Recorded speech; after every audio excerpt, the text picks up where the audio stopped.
Kana kwatikuita zvekare pano paTerare 263 nhasi ndakatirega ndipinde muri mugomo mune masaisai tikuzivisei manews updates ezvinhu zviri kuitika munyika yedu yeZimbabwe. Kana uchiri munyowani pano pachannel chandinokumbira ndechekuti usubscribe wotena on the notification bell nekuti ina Terare nchange ndichikuzivisai nyaya dzezvinhu zviri kuitika munyika yedu yeZimbabwe.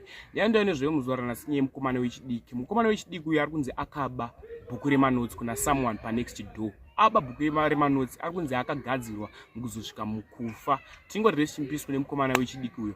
Audio ndiyo yamakunzwa. Zvinzwire audio. Vana kwakubirana mabhuku mukomana ndakaba bhuku remusikana nemanotsi kusvika mwana aenda kunonzwa vabereki kuti ndozvandasangana nazvo izvi ndabirwa bhuku rangu remanotsi. Vabereki vakati aiwa wana tita zvinzwa kuti ndozvaitika kwakubva vanogadzira kwakugadzira uyu nyakuba bhuku mwana mukomana uyu kwakutanga kuzvimba miri.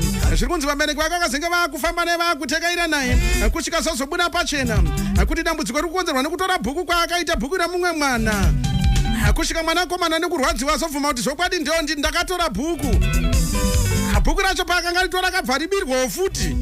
Kwakuchenda kuvabereki vemwana musikana wanga abira kuti chokwadi abvuma mwana kuti ndozvakaitika asi bhuku racho akabva ribirwawo futi.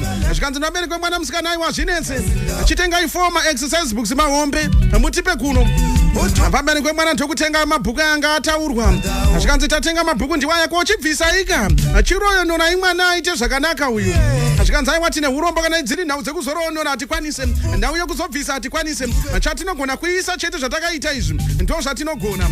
Saka mwana atisiya nhasi uno uyu mukomana uyu wekuzvimba miri kusvika pakuzvimba miri wese nenhengo dzese kana tinoda kutaura zvakavanzika.